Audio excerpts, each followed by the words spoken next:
morning guys. Yeah, it's me again, Shig Rapidero para sa Shig here. Shig Qatar, yes. So, nandito ako ngayon, no? Sa ayan, yung place na to is Doha Port.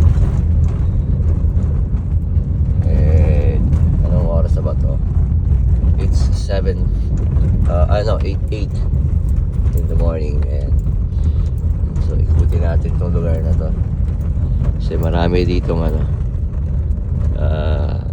namamasyal, yung mga bisita. Pero, ang maganda ngayon dito, meron ditong bisita ang barkong malaki, the cruise ship. Okay? Kikita niyo yan. Ang ganda ng Doha ngayon, ang lamig-lamig na. Yeah, winter na winter talaga, promise. So, yan. Ito maganda ngayon dito kasi taglamig na. Pwede ka nang lumabas anytime, naka-jacket. At ayan. So ito guys, makikita nyo sa right side, ito yung yun yung fish market. Tapos ayan, daming mga gandang lugar dito.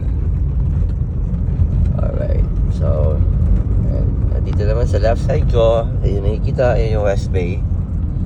Ang napakagandang West Bay dito sa Qatar. Ayan. Tapos ayan, meron din yun lang design, di ba? Ng mga dito, buildings. Kakaiba yung mga buildings dito. Taas naman ito, oh. Grabe. Ito yun. Taas ng sakyan. Ayan guys, look. Merong cruise ship. Okay. Puntahan natin. Ito yung sa kabila. So, ito yung Doha Port. Dito talaga nagdadock yung mga cruise ship. Malalaking cruise ship. Ito maliit pa nga ito eh. Nung nakaraan, ang laki talaga. Dito siya nakapark. Ayan. Look at that. Diba? Laki. Laki ba?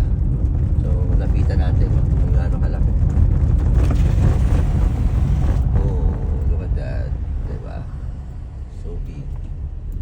Natin. Napitan natin. Ayan.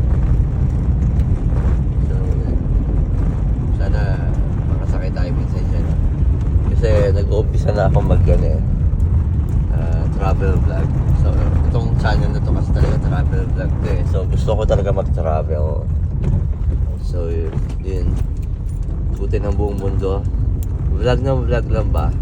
Pwede naman yun, no? Siguro pag kumita ka na dito sa vlog, pwede mo nang, pwede ka na mag-travel anywhere. Ayun. So, kasi meron akong inspirasyon si yung Filipino na nag-iikot din sa, buong mundo. Kung saan siya nakarating, US, India, Nepal, Pakistan. Ang lupit nun. Siya talaga yung inspirasyon kasi, yung parang, hindi ko alam kung badingin siya. Pero malupit.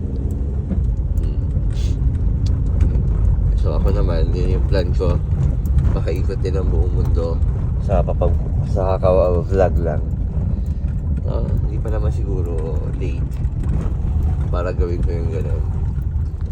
So yan guys, ito yung Doha Port. Yun, di ba? Tapos dito naman sa kabila, pwede kayong mag-jogging dito. Ayan, kita nyo. Pwede siyang mag-jogging. Ayan. Yan, ang side na to. Tapos sa unahan, makikita mo yung iconic stadium. Kasi ginawa siya para sa FIFA lang. Siya, puro container. Yan. So yan.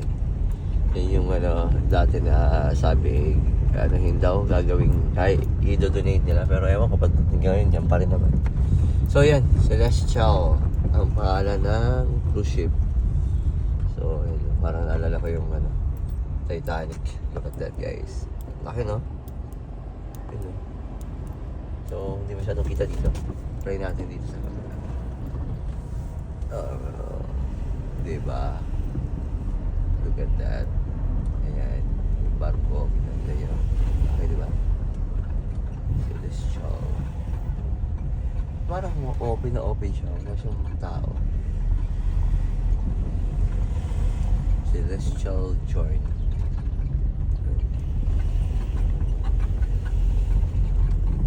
Diba? Hindi siya ganun kaganda. Hindi siya ganun kalaki. Para si Jay yun. So yan. Sige, park ako tapos nabawal yan.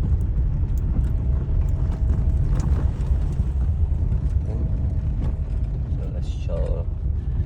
Yan. Nakasunod. Ayan. So ito yung kabuuan niya. Look at that. So di ba? Okay. So yun. So dito ako kasi mag-breakfast ako. Hanap lang ako ng parking. Okay. So yun guys na. Ganda di ba?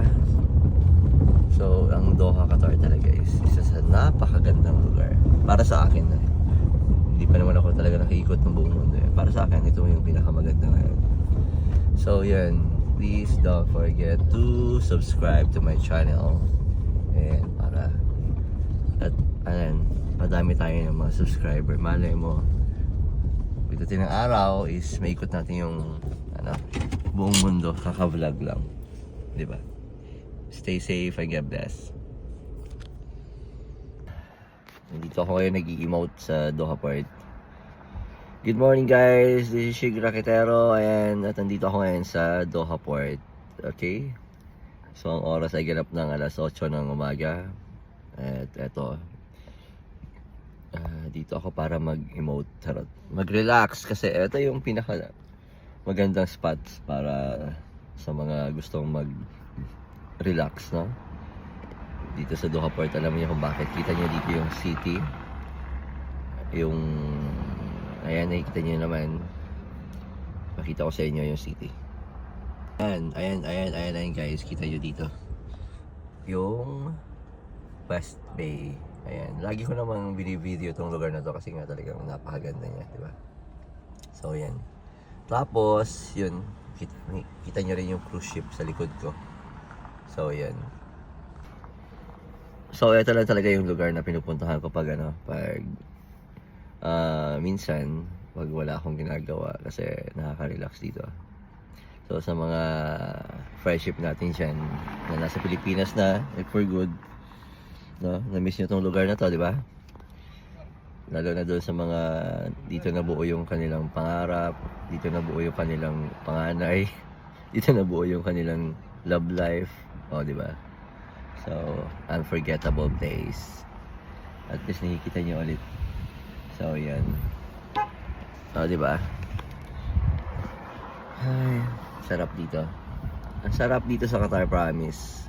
Talaga namang mafe-feel mo yung safe na safe ka. Lagi kong sinasabi. Mafe-feel mo na mabubuo mo dito yung iyong mga pangarap, mabubuo mo dito yung iyong mga gusto sa buhay. Dito nagsisimula lahat. Yung iba dito galing tapos nag-US, nag-New Zealand, di ba? So dito talaga nag-start ang lahat. So yun guys, di ba? At yun. Lagi lang positives sa buhay para maging okay yung life mo. Yung mga negative thoughts, alisin yan. Laging positive lang. So yun guys.